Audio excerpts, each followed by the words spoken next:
Hi, welcome again to Hope Dealing. We're in Psalm 42, and I'll start where we left off, verse 3. My tears have been my food day and night, while they continually say to me, where is your God? Then verse 4, when I remember these things, I pour out my soul within me.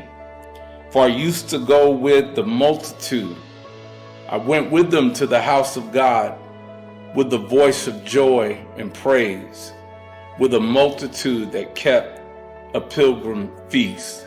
Now remember, part of our study in what we call a hopeful song is that he begins with dismay, but he's going to end with hope and joy and praise.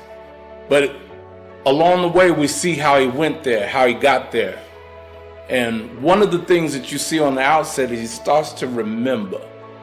And for those who sometimes get stuck in the muck of life and the yuck of life and the rough times of life, one of the things that you could do is to remember that it hasn't been that way all the time.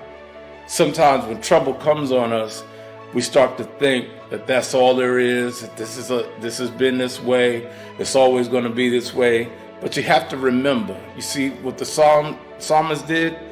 He remembered that he used to go and worship, he used to lead in the singing and the praise, in the pilgrimage, meaning that life wasn't always like that. And he's on his way to getting some hope and turning to praise by remembering. I think that's a good point for all of us, is that when we get into the mucks of life, into the trouble and the rough spots, let's remember that it hadn't always been that way. As we're on that path to say to our soul, why are you cast down?